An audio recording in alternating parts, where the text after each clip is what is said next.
Career maker agriculture academy Kanpur में आप सभी का स्वागत है।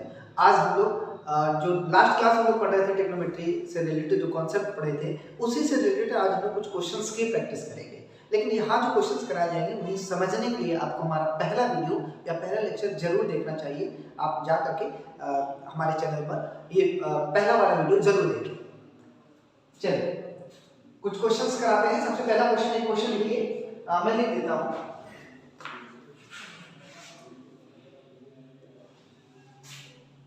त्रिभुज एबीसी में एंगल बी 90 डिग्री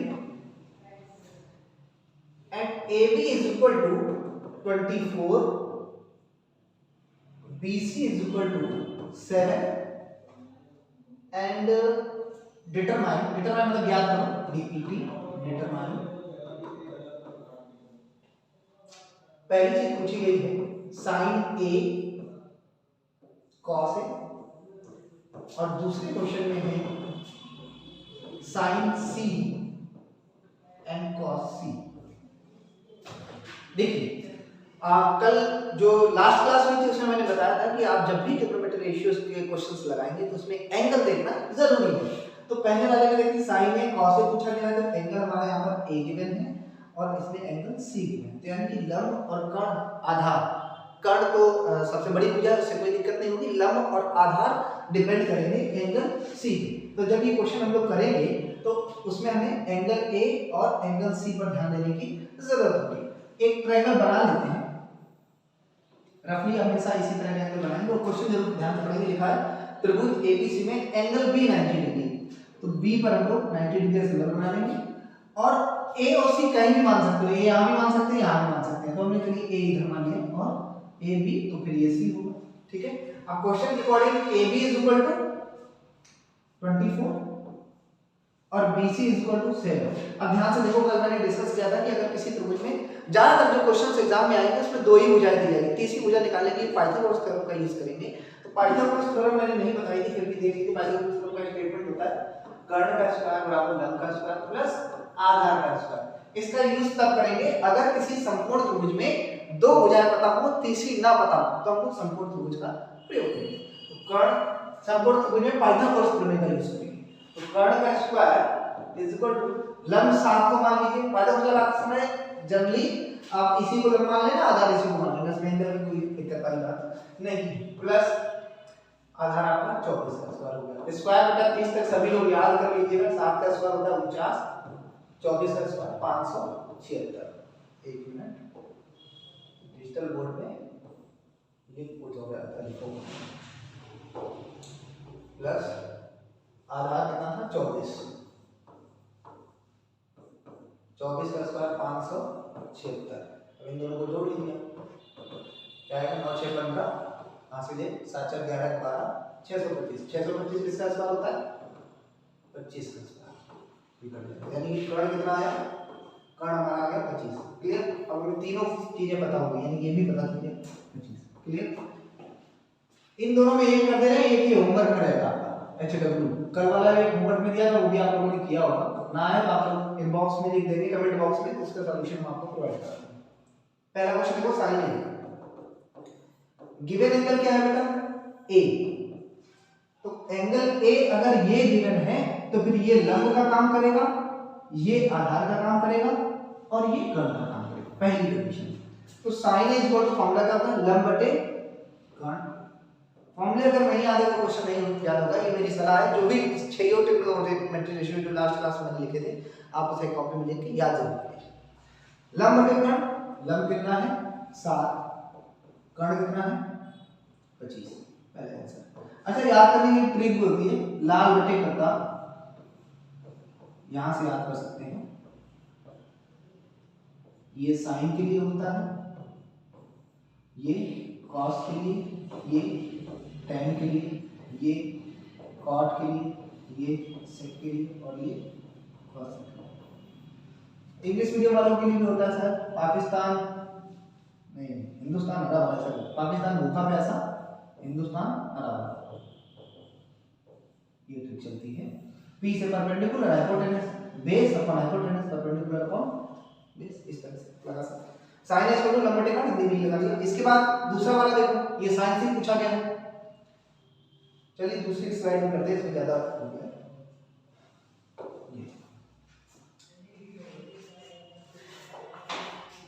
क्वेश्चन ये था साइन सी और कॉस सी, ये दूसरा क्वेश्चन था।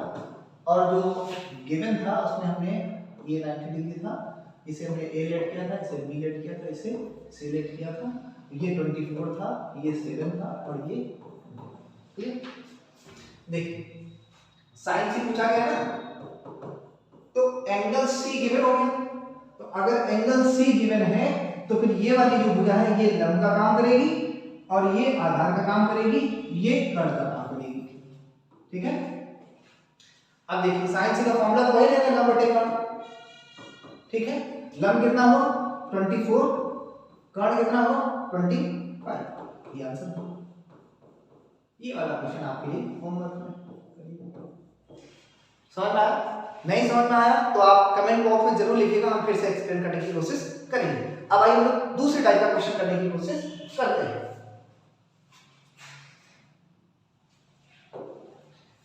दूसरा क्वेश्चन है, क्वेश्चन इंग्लिश में लिखा हुआ है given ACB right angle at C. इसे मैं हिंदी में ही बता दूंगा। एक ट्रायंगल गिवन है, उसमें बोला गया है given angle ACB right angle at C, मतलब जो दिया गया कोण है वो दिया गया कोण सी 90 डिग्री है, ऐसा क्वेश्चन वाले ने बोला है। फिर आगे बोल रहा है in which AB is equal to 29 degree. AB जो है वो 29 यूनिट है, BC is equal to 21, BC is equal to 21 unit. Unit को इकाई बोलते हैं, इकाई तब लिखा जाता है जब कोई मात्रक नहीं दिया जाता है। और लिखा है एंगल ACB, एंगल ACB नहीं ABC, angle ABC is equal to theta. और कह रहा है फाइंड द वैल्यू, दो चीजों की वैल्यू पूछी गई है। पहला क्वेश्चन है cos square theta plus sin square theta, और सेकंड है cos square theta minus sin square theta. ये दोनों वैल्यू पूछी गई है। ये क्वेश्चन देखो बेटा, cos square theta plus sin square theta is equal to आपने पढ़ा होगा 1 होता है, लेकिन यहाँ आप डायरेक्ट आंसर नहीं लिखेंगे क्योंकि क्वेश्चन में कुछ वैल्यूज दी गई हैं, तो वो चाहता है कि आप इन वैल्यू को वेरीफाई करके क्वेश्चन करें। तो इस क्वेश्चन को समझने की कोशिश करो। sin square theta plus cos square theta की वैल्यू कब निकलेगी? जब आपको cos थीटा की अलग वैल्यू पता हो और sin थीटा की अलग वैल्यू पता हो। स्क्वायर लगा है तो स्क्वायर कर देंगे और फिर बीच में एडिशन का साइन लगा तो हम लोग उसे ऐड करके आंसर पाएंगे। आंसर 1 आ रहा है, लेकिन इसमें 1 नहीं आएगा, इसमें कुछ और वैल्यू है क्योंकि माइनस में हालांकि फॉर्मूला होता है cos 2 थीटा, लेकिन यहाँ जो वैल्यू दी गई है उसके अकॉर्डिंग हम लोग वैल्यू फाइंड करेंगे। ध्यान से देखो, सबसे पहले दिया गया कोण C 90 डिग्री है, यानी कि यहाँ पर हम लोग C 90 डिग्री मार्किंग करेंगे। ठीक है, BC इज इक्वल टू 21। अब अगर ये C है तो किसी को भी ये भी मानना पड़ेगा, इसे ये मान लीजिए, इसे भी मान लीजिए। ठीक है, तो BC is equal to 21, BC ये 29। ठीक है, BC इज इक्वल टू 21, ये 21, और ये वाली साइड पता नहीं। और अभी हमने बताया था कि अगर हमें एक साइड नहीं पता है तो पाइथागोरस थ्योरम का यूज करके नेक्स्ट साइड को निकालेंगे। तो पाइथागोरस थ्योरम पहले लगाइए।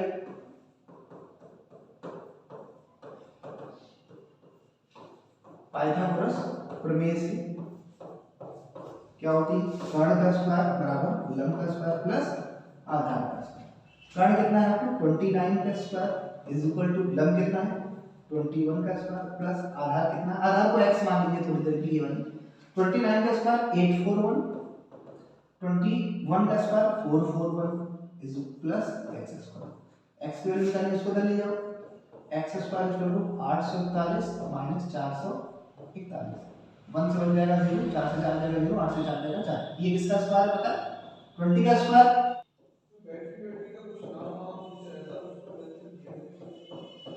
20 का स्क्वायर, स्क्वायर से स्क्वायर कट जाएगा तो x इज इक्वल टू 20, यानी कि जो AC जो निकली है वो हमारी क्या निकला है 20। क्लियर? यानी कि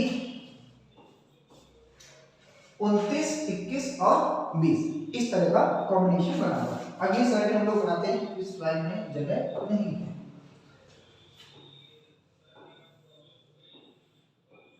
ये सी था, 21 29, ये ए बी, ये 21 ये 31 और ये 20। पहला क्वेश्चन क्या था? पहला क्वेश्चन था sine square theta plus cos square theta is equal to question mark. मैंने आपको बताया कि जब साइन थीटा और कॉस थीटा की वैल्यू पता होनी चाहिए, तो पहले साइन थीटा की वैल्यू निकालेंगे। थीटा एंगल क्या था देख लेते हैं जरा, क्या एंगल दिया गया था, A B C, B angle theta दिया गया था, बी एंगल थीटा दिया गया, तो ये बी एंगल है, ये थीटा है। अब बच्चों ध्यान से देखो, अगर ये थीटा है तो जाहिर सी बात है ये लंब होगा,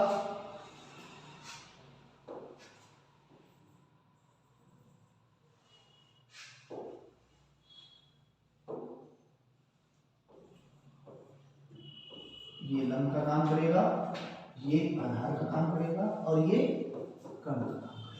ठीक है, साइन थीटा की वैल्यू क्या निकलेगी? साइन थीटा फॉर्मूला क्या था? बटे कर्ण। तो लंब कितना हुआ बेटा? 20, कर्ण कितना हुआ? 29। कॉस थीटा निकालना है, कॉस थीटा का होता फॉर्मूला आधार बटे कर्ण। आधार कितना होगा? 21, कर्ण कितना होगा? 29। अब जो वैल्यू निकाली थी उसमें इन दोनों को रख दीजिए, इसकी वैल्यू इसमें रख दीजिए, तो क्या आएगा? 20 बटे 29 का स्क्वायर प्लस 21 बटे 29 का स्क्वायर। इसे सॉल्व करिए, 20 का स्क्वायर 400, 29 का स्क्वायर 841 प्लस 21 का स्क्वायर 441 अपॉन 29 का स्क्वायर 841।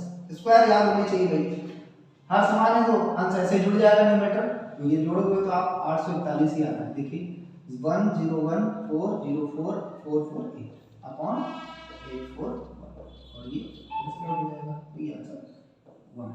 क्लियर? इसी तरह हम लोग cos square theta minus sin square theta की वैल्यू निकालेंगे। दूसरा क्वेश्चन आपके लिए होमवर्क है। अब आगे बढ़ते हैं, नेक्स्ट टाइप के क्वेश्चन करने की कोशिश हम लोग करेंगे। दूसरा क्वेश्चन है बेटा कि sec theta is equal to 13/12। Clear? और कह रहा है अन्य त्रिकोणमिति ज्ञात, अनुपात ज्ञात करो। अन्य त्रिकोणमिति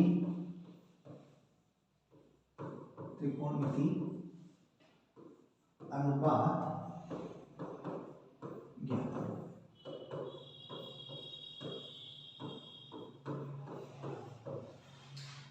छह ट्रिग्नोमेट्रिक रेशियो होते हैं, साइन, कॉस, टेन, कॉट, सेक, कोसेक। उसमें से एक दिया गया है सेक थीटा इक्वल टू 13/12 और आपसे कह रहा है बाकी आप निकालो, बाकी मतलब उन पांच की वैल्यू निकालो। तो देखो कैसे करते हैं हम, जनरली क्या करते हैं, एक दिया गया तो एक तो इसका पॉजिटिव होगा, वो पता ही चल जाएगा। सेक थीटा इक्वल टू 13/12, सेक का उल्टा क्या होता है? कॉस थीटा क्या आ जाएगा? 12/13।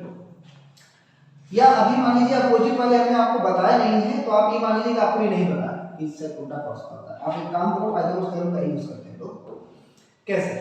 सेक थीटा का फॉर्मूला तो बताया है ना, सेक थीटा क्या होता है? आपने जो फॉर्मूले याद किए होंगे, जैसे अभी मैंने थोड़ी देर पहले एक ट्रिक बताई थी याद करने की, लाल बटे कक्का बताई थी, ln a। ठीक है, ये साइन था, ये कॉस था, ये टेन था, ये कॉट था और ये सेक था और ये कॉसेक था। जो हमारे पास गिवन है ना वो ये वाला, यानी कि सेक थीटा बराबर क्या होता है? कर्ण बटे आधा, कर्ण बटे आधा। तो हम ये मान लेंगे कि कर्ण कितना दिया गया बेटा? 13 और आधार कितना दिया गया? 12। अब आप देखो संपूर्ण त्रिभुज में तो तीन भुजा होती है, लंब, कर्ण, आधार, जिसमें से दो ही पता है, कर्ण और आधार। एक नहीं पता लंब, तो पाइथागोरस लगा के पहले बची वाली कर्ण, तो पाइथागोरस थ्योरम लगाओ। पाइथागोरस पाइथागोरस में क्या कहती है? कर्ण का स्क्वायर बराबर लंब का स्क्वायर प्लस आधार का स्क्वायर। तो कर्ण कितना है? 13, लंब कितना है पता ही नहीं, उसकी जैसे लिखो, आधार कितना? 13 का स्क्वायर 169 इज इक्वल टू लंब का स्क्वायर प्लस 12 का स्क्वायर 144। इसको धर लिया तो क्या आएगा? लंब का स्क्वायर बराबर आ जाएगा हमारा 169 माइनस 144। इसको घटा लिया, 9 से 4 जाएगा 5, 6 से 4 जाएगा 2, 25 है। तो l का स्क्वायर बटा ये 5 का स्क्वायर होता है, लंब हमारा कितना निकल आया 5। क्लियर?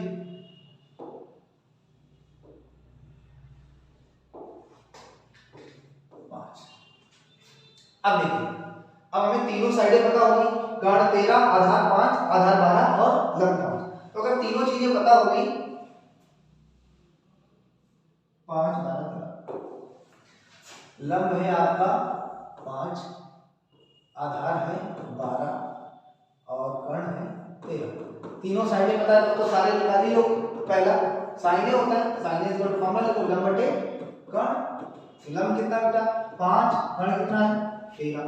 दूसरा कॉस होता है, कॉस से छोड़ दिया आधार बटे कर्ण, आधार कितना होगा आधार 12, कर्ण 13। ऐसे ही सपोज क्या तो ये tan is equal to लंब बटे आधार। लंब कितना है 5, कैलकुलेट किया था हमने, आधार कितना है 12। ठीक, cot a पूछा गया है, cot a का फॉर्मूला क्या था, cot a आधार बटे लंब मतलब 12 बटे 5। cot के बाद sec a, फॉर्मूला पता होना चाहिए, आधार बटे लंब ऐसे लिख लो। sec a तो दिया ही गया था, लेकिन फिर भी कर्ण बटे आधार, कर्ण कितना 13, आधार 12। और लास्ट वाला cosec a, कर्ण बटे लंब।